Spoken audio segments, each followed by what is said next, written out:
تمام حاضرین کو دل کی اتھا گہرائیوں سے میرا سلام۔ میں اس وقت اپنے آپ کو شکر گزاری کے جذبات سے مغلوب پاتا ہوں۔ میں کوئی لمبی بات کر ہی نہیں سکوں گا، لیکن یہ قافلہ جو آپ لوگوں نے شروع کیا، عمران خان صاحب نے شروع کیا، آپ میں سے بہت سوں کا ساتھ اس قافلے سے بہت طویل ہے، میرا ساتھ شاید مختصر ہے، لیکن خان صاحب سے میرا ساتھ قدرے طویل ہے۔ 2008 سے جب میرے والد صاحب کینسر کے مرض میں مبتلا ہوئے، شوکت خانم ہمارا آنا جانا ہوا، تو اس وقت میں نے دیکھا خان صاحب سے ملاقات ہوا کرتی تھی، علیمہ آپا سے ملاقات ہوتی تھی، کہ انصاف کا جذبہ خان صاحب میں کتنا مضبوط تھا۔ جو کمرہ میرے والد صاحب کو دیا گیا، والد صاحب ایک بڑے وکیل تھے، شہر کے بڑے بڑے لوگ بظاہر جن کو بڑا کہا جاتا ہے انہیں ملنے آتے تھے، اسی کمرے میں ساتھ والے بستر پر ایک ٹرک ڈرائیور تھا، اور اس ٹرک ڈرائیور کے لوگ بھی اسی طرح اس کو ملنے آتے تھے۔ اور خان صاحب نے کہا دیکھو یہ ہے انصاف، ہم نے معاشرے میں واقعتاً انصاف پیدا کرنا ہے، کوئی بھی ہو، ہم نے اس کو وہی صحت کی سہولت دینی ہے، وہی ڈاکٹر دینے ہیں، وہی نرسیں دینی ہیں جو کسی اور کو دینی ہے، غریب اور امیر کا فرق ہم نے اس معاشرے میں ختم کرنا ہے۔ یہ پہلا سبق ہے جو خان صاحب سے میں نے 2008 میں عملاً سیکھا، اور اس کے بعد شوکت خانم کے بہت سے معاملات میں میں شامل رہا۔ 2013 آ گئی، خان صاحب زخمی ہوئے، وہ گر گئے تھے، آپ کو یاد ہوگا، الیکشن سے ایک دن پہلے ہسپتال سے الیکشن کے فوراً بعد خان صاحب کا خود مجھے فون آیا کہ آؤ مجھے ملو۔ میں گیا ہسپتال، ان کا ہاتھ پکڑا، میری بیگم ساتھ تھی، ہم بیٹھے رہے ساری رات خان صاحب کے ساتھ۔ انہوں نے کہا پاکستان کے ساتھ ناانصافی ہو گئی ہے، یہ پاکستان کے ساتھ ظلم ہو گیا ہے، تم نے اس کے لیے لڑنا ہے۔ میں نے کہا بالکل خان صاحب اس کے لیے لڑیں گے۔ وہ چلتا رہا معاملہ۔ خان صاحب نے پھر دوبارہ مجھے ستمبر 2022 میں فون کیا کہ مجھے آؤ ملو، حالات اچھے نہیں ہیں، ہمیں لڑنا ہے، ہمیں ایک جنگ لڑنی ہے۔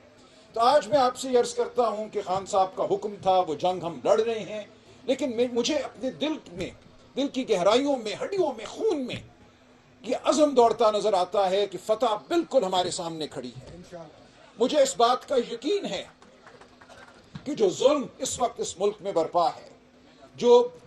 بربریت، فسطائیت اس ملک میں برپا ہے، یہ قائم نہیں رہے گی۔ اللہ تعالیٰ نے مشیت عزدی نے اس جماعت کو، آپ سب کو اکٹھا کیا ہے اس ملک کو بدلنے کے لیے، اور یہ میری خوش قسمتی ہے کہ میں آپ کا ساتھ دے رہا ہوں، بہت بڑی خوش قسمتی ہے میری۔ تمام زندگی مجھے لگتا ہے اسی وقت کے لیے،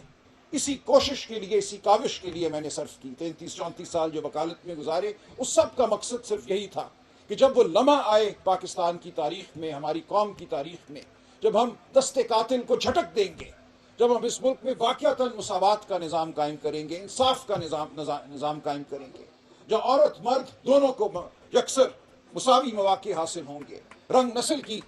تمیز نہیں ہوگی، مذہب کی تمیز نہیں ہوگی مواقع کے حوالے سے، وہ وقت مجھے لگتا ہے آ گیا ہے۔ جس طرح عمر کوٹ میں الیکشن لڑا ہم نے ابھی چند دن پہلے، جس طرح سندھ کے پانی کے لیے ہم نے آواز بلند کی، جس طرح بلوچستان ہم گئے، وہاں جو گمشدہ لوگ ہیں وہاں ہم بیٹھے لکپاس مستون میں، پورا پاکستان آج تحریک انصاف کی جانب دیکھ رہا ہے۔ مجھے یقین ہے اور کوئی طاقت نہیں ہے اور کوئی جماعت نہیں ہے جو پاکستان کو فلاح کی جانب لے کر جا سکے۔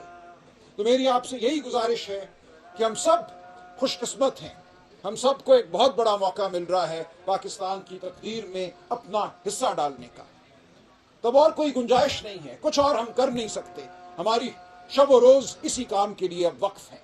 تو میں آپ کے سامنے حاضر ہوں، میں آپ کو یقین دلاتا ہوں کہ میں آپ کا خادم ہوں، میں عمران خان کی تحریک کا خادم ہوں، میں پاکستان میں جو مساوات کا جذبہ ہے، جو مساوات کی تحریک ہے، جو اونچ نیچ کو ختم کرنے کی تحریک ہے، اس کا خادم ہوں۔ ہم سب اس کے خادم ہیں، تو ہم سب کو آگے بڑھنا ہے، ہاتھوں میں ہاتھ ڈال کے آگے بڑھنا ہے، ایک دوسرے کی ہمیں سپورٹ بننا ہے، ایک دوسرے کا سہارا بننا ہے، اور انشاءاللہ آپ دیکھیں گے بہت جلد، آپ کی سوچ سے بھی جلد، یہ کفر، یہ ظلم کا نظام ختم ہونے والا ہے، اور انشاءاللہ اس ملک میں انصاف کا نظام واقعتاً قائم ہوگا۔ میں آپ کا بہت شکر گزار ہوں۔